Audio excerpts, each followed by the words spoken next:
چې یو کس د مانزه انکاری وي او د زکات انکاری وي نو د خلاف حاکم وقت هغه به د جنگ اعلان کوي او چې کوم سړی د مانزه انکاری وي د زکات انکاری وي دی به قید کړی شي او د دې خلاف به جنگ کیږي څرنګه چې د زکات منکرینو خلاف حضرت ابوبکر صدیق رضی الله تعالی عنہ باقاعده لشکرکشي وکړه او د جهاد اعلان یې کو داغوی خلاف په دې آیتونو مبارکو کې الله رب کائنات دوی ته دا اعلان فرمایي چې نن ورځ نه تاسو سره تاسو طرف ته د الله او د الله د رسول طرف نه د براءت اعلان دی کله تاسو توبه وباسئ خو ټیک ده او که توبه مونږ وسته نو بیا د الله جل شانه ذات لره تاسو عاجز کولی نشي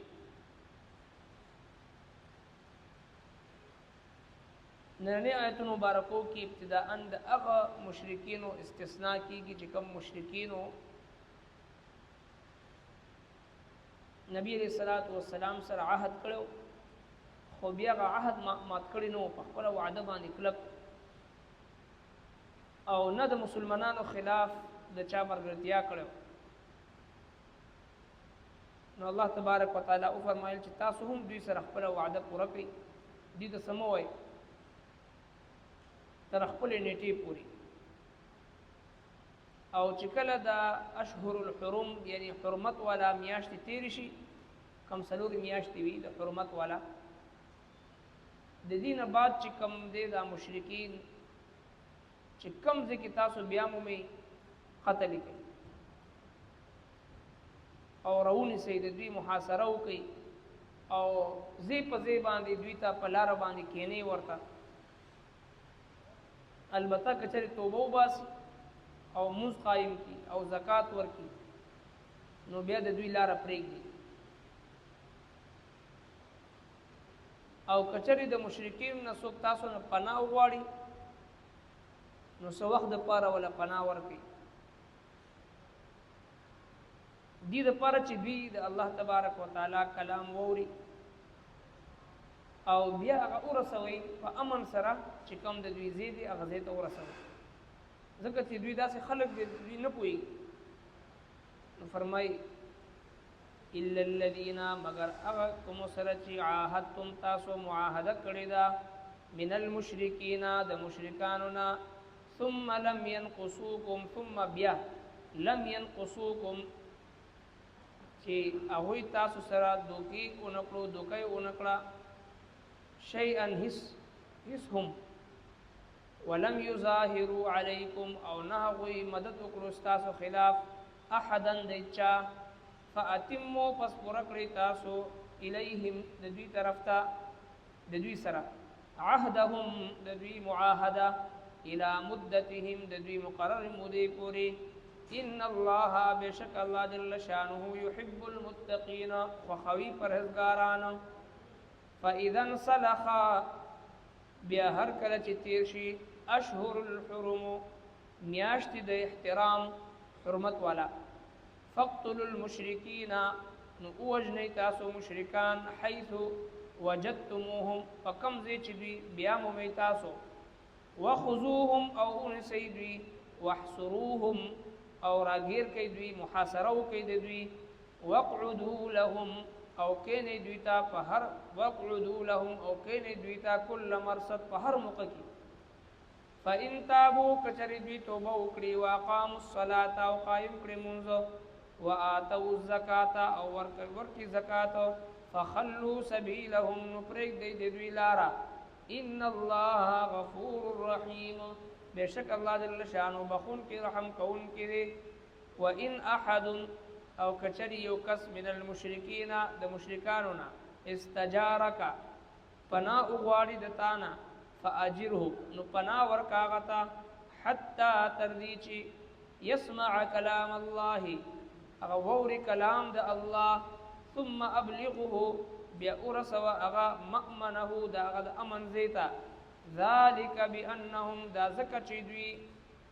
قوم داسې خلق دی لا يعلمون چې نه پوهیږي. په دې څلورم نمبر آیت مبارکه کې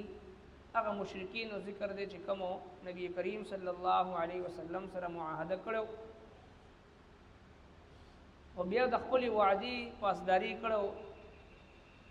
او هغه وعده ماته کړې نه و او چې کوم مشرکین خپل وعده ماته کړې و د هغوی دپاره خو د هغوی سره د اعلان جنگ دی او چې کوم مشرکینو معاهدې نو ماته کړې نورو کافرانو سره د مسلمانانو خلاف مرګرتیا نو کړې د هغوی دپاره دا حکم وشو چې تاسو هغوی سره خپل وعده سرته ورسوي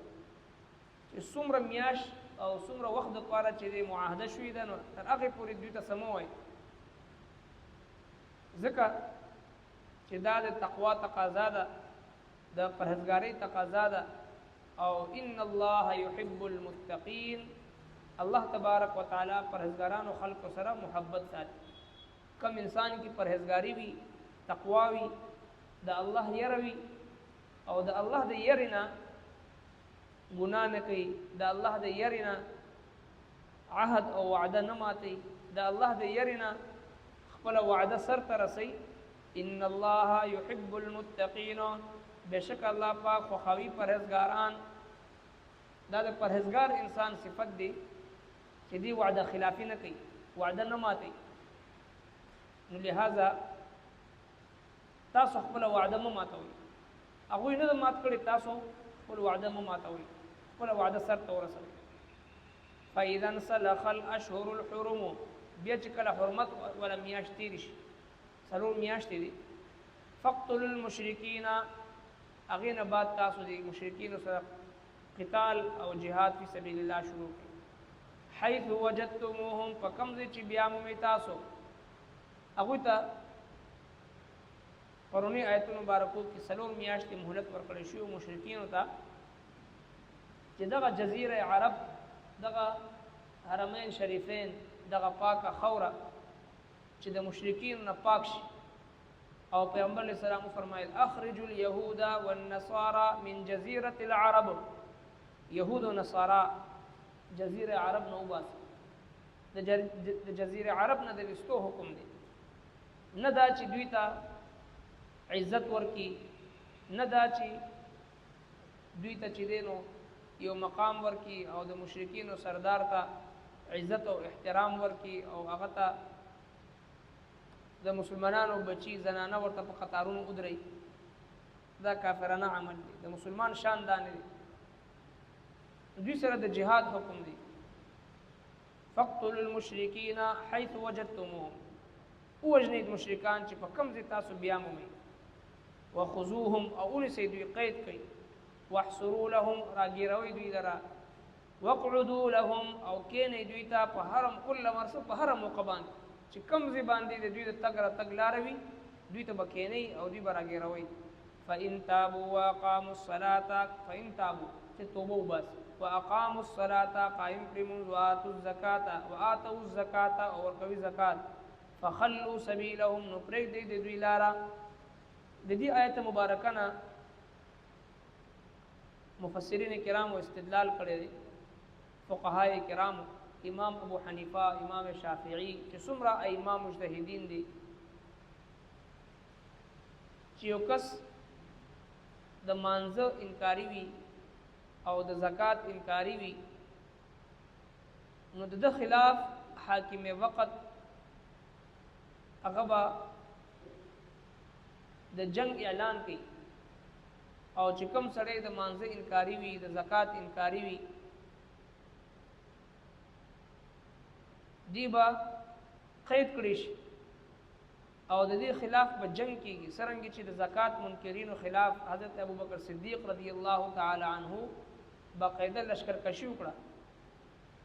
او د جهاد اعلان یې وکړو د هغوی خلاف دغه شانتي یو کس د مانځه انکار کوي بظاهره د اسلام دعوا کوي مسلمان ځان ته وایي د مانځه پابندي نه کوي د مونځ اهتمام نه کوي موږ مني نه یو هغه چې یو انسان اقرار کوي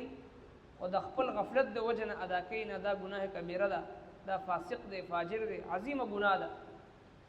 او بل سړی سره د منځ وجود نه مني او نه ادا کوي او نه مني نو دا سړی د اسلام په نظر کې دی مشکوک دی ځکه نبی علیہ السلام مبارک فرمایي چې بین العبد و بین الكفر ترک الصلاه د مؤمن او د کافر په منځ کې د مانزه فرق او د نبی کریم صلی الله علیه وسلم په دور کې با چې کوم منافقین او هغه منافقین به هم د یو کس دوه په سهاره باندې به جمعه ته راتلل ول د اسلام ثبوت ورکولو لپاره مسلمانانو ته دوکه ورکولو لپاره سره دا تصور د چانو چې یو سړی به مسلمانی او دی به جمعه ته نه راځي یو سړی به مسلمان ځان ته وای او دی به جمع سره مونږ نه کوي د دې سره تصور نه په اسلام په دور رسالت کې او دا غي رسو چې کوم د مسلمانانو ادوار تیر شوی د پاغي کې سره دې تصور نشو کېدی چې یو کس به ځان ته مسلمان وای او دی به جمعه ته نه راځي یو کس به ځان ته مؤمن وای او دی به چې هغه جمعه سره تعلق نه د دې تصور چې په اسلام کې نه ملایي نو څومره بدقسمتي ده چې الله تبارک وتعالى په دې آیت کریمه کې فرمایي چې کچره دوی توبه وباس او د مانزه پابندیو کی او زکات ورکی فخلوا سبیلهم نو بیا د دوی لار پرې ترسو پورې چې توبه نه ایستي ترسو پورې چې د مانزه پابندی نه کړي ترسو پورې چې زکات نه ادا کړي دې سره اعلان جنگ دی هغه ارسوک دی